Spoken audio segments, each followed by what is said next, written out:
Now we'll discuss the rights of the wife in Islam.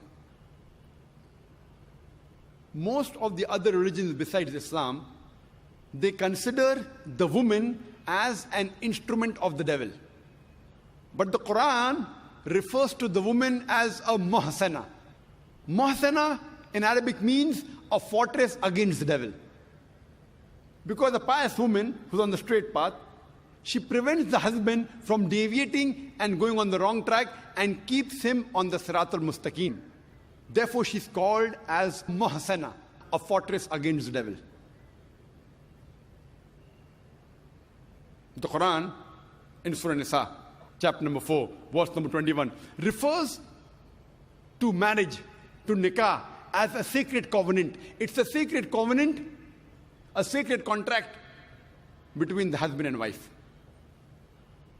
The Quran says in Surah Rum, chapter number 30, verse number 21, that we have created for you mates from amongst yourselves, so that you may live with them in tranquility, and He has put love and mercy between your hearts.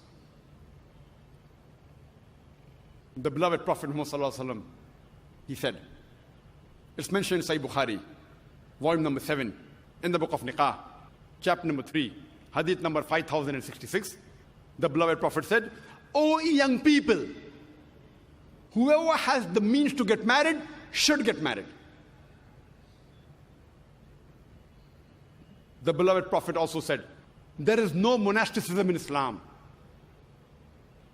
And the Prophet said, anyone who marries, he completes half his deen. Once during question and answer time, there was a person who asked me, that does it mean that if I marry twice, will I complete my full deen? What did the Prophet mean when he said that marriage completes half your deen? Marriage prevents you from promiscuity, from fornication, from homosexuality. Only if you marry do you have an opportunity to be a husband or a wife. Only if you marry do you have an opportunity to be a father or mother, which are very important duties in Islam. So irrespective whether you marry once or twice, you only complete half your deen. In Islam, for a marriage to solemnize, taking the permission of both would be husband and wife, the man and the woman, is equally important.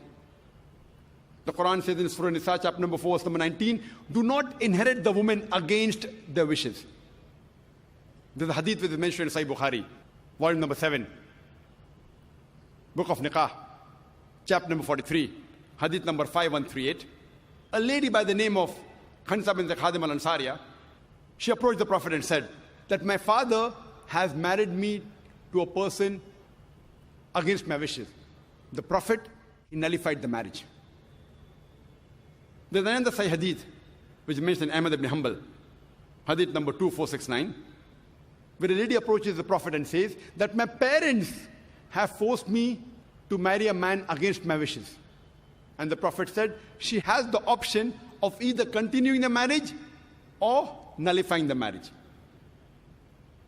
There's a similar hadith mentioned in Ibn Majah, hadith number 1875.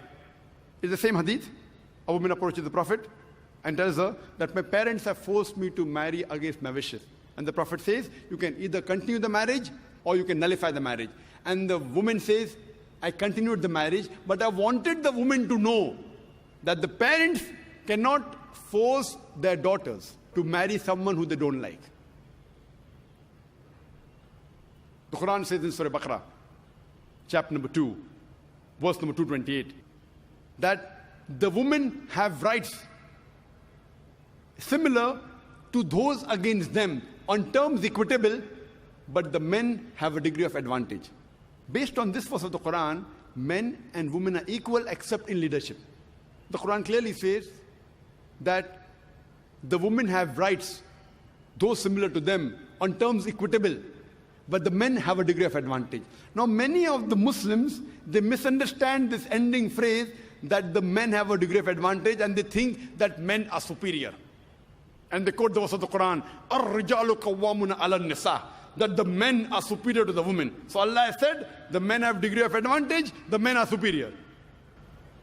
What they're quoting is the verse of the Quran which was recited by a wonderful Qari from Surah Nisa, chapter number 4, verse number 34, which says, Ar-rijalu qawwamuna ala nisa, that the men are the qawwam of the women. What is the meaning of the Arabic word qawwam? Qawwam comes from the root word aqama, which means to stand up for. How we have aqama before salah, we stand up for salah. So this Arabic word qawwam means the men have one degree of additional responsibility and one degree additional service towards the woman, not one degree of superiority to boss over the woman. And if you read the tafsir of Tabari, he says the Arabic word qawwam means one degree of additional responsibility. Because if you read the verse ahead, the verse says that Allah has given men more strength than the women. So because of that advantage, it's the duty of the men that they should take care of the woman, they should not boss over her. Furthermore, Quran says in Surah Nisa, chapter number 4, verse number 19, that treat your wives with equity and kindness, even if you dislike her. Means even if you don't like your wife, yet treat her with love and compassion. And treat her kindly, even if you dislike her. Even if you dislike her, treat her with kindness and compassion. And in Islam, we do not consider calling the women as housewives. Housewives. You know, housewife, if you analyze, means she's married to the house. In Islam, we don't consider our women, they're married to the house, to be called housewives. You know, in English we have, what is their profession? Housewife. We in Islam prefer calling the women as homemakers because they make the home, they build the home. So inshallah, I believe that the ladies from now onwards, when they have to fill any form, instead of writing the profession, if they are not to write housewife, that's the English terminology. They are marrying you to your house. Prefer mentioning homemaker, because the woman builds the home, they make the home. And in Islam, a woman is not married to a master to be treated like a slave. She is married to an equal, and the role is that of partnership. And Quran gives a very good phrase in Surah Baqarah, chapter number 2, verse number 187, where Almighty God says, Hunna libasul lakum wa antum libasul lahunna. That they are your garments and you are the garments. That means your wives are your garments and you are the garments of your wives. What is the role of garment? The role of the garments is to beautify, to conceal, to protect. The husband and wife, they conceal each other's faults. They beautify each other. They help each other. It is the role of hand and glove.